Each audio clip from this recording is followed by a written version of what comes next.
મનસુખ વસાવાએ કીધું કે જ્યારે બધું ઓપન છે, જ્યારે મેં પોતે કીધું છે એમ છતાં પણ પોલીસને કોઈ ફરક નથી પડતો અને આ પોલીસ આવીને નર્મદા જિલ્લાની પોલીસનું નાક કાપીને ચાલી ગઈ છે।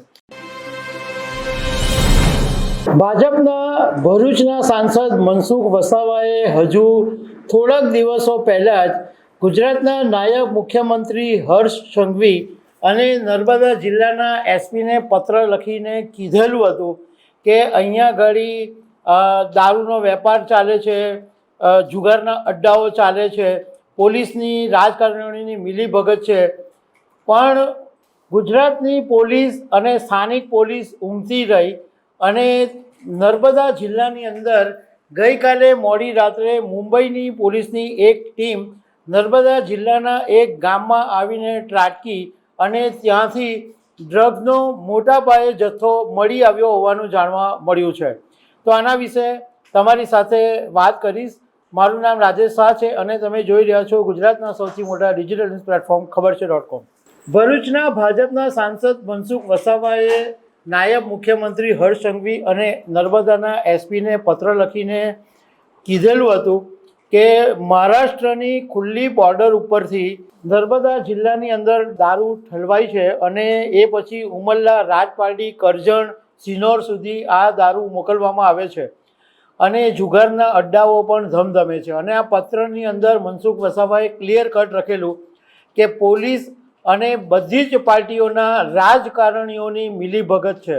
હવે મનસુખ વસાવાએ આટલા ગંભીર આરોપો લગાવ્યા પરંતુ સ્થાનિક પોલીસ ઊંઘતી રહી અને ગઈકાલે મોડી રાત્રે મુંબઈ પોલીસની એક ટીમ નર્મદા જિલ્લાના વરખડ ગામે એક બંધ મકાન પર ત્રાટકી અને પોલીસને એવી માહિતી મળી હતી કે અહીંયા આગળ કરોડો રૂપિયાનું ડ્રગ છુપાયેલું છે અને ગઈકાલે મુંબઈ પોલીસની ટીમ આવી તો મોટો પોલીસનો કાફલો હતો અને આખા વિસ્તારને કોર્ડન કરી દેવામાં આવ્યો હતો। વાત એમ બનેલી કે મુંબઈની પોલીસને એક હોટલમાંથી ત્યાં બે શંકાસ્પદ વ્યક્તિઓની ધરપકડ કરેલી અને આ બે આરોપીઓની જ્યારે પૂછપરછ કરી ત્યારે એમણે એવું કીધું કે વરખડ ગામની અંદર આના જે તાર છે, આ ડ્રગ્સનું કનેક્શન છે એ નર્મદા જિલ્લાનું વરખડ ગામ છે। મુંબઈ પોલીસે જરાક પણ ટાઈમ બગાડ્યા વગર સીધું જ નર્મદા જિલ્લાના વરખડ ગામે ત્રાટકી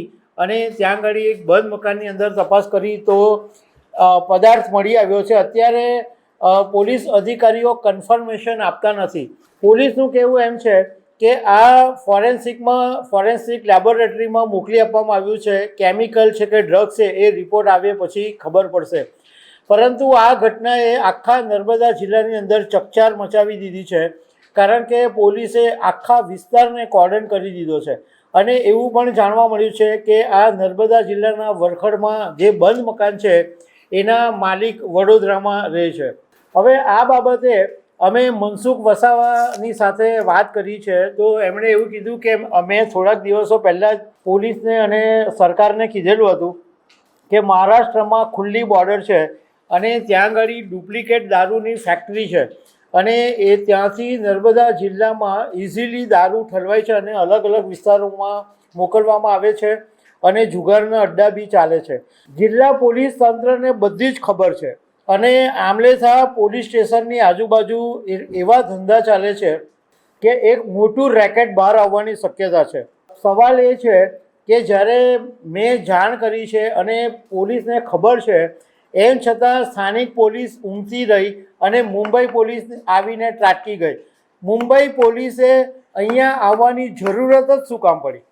મનસુખ વસાવાએ કીધું કે જ્યારે બધું ઓપન છે, જ્યારે મેં પોતે કીધું છે એમ છતાં પણ પોલીસને કોઈ ફરક નથી પડતો અને આ પોલીસ આવીને નર્મદા જિલ્લાની પોલીસનું નાક કાપીને ચાલી ગઈ છે। નર્મદા જિલ્લાનો જે વિસ્તાર છે એમાંથી આટલા મોટા પાયે કરોડો રૂપિયાનું ડ્રગ્સ પકડાવવું એ ગંભીર બાબત માનવામાં આવી રહ્યું છે।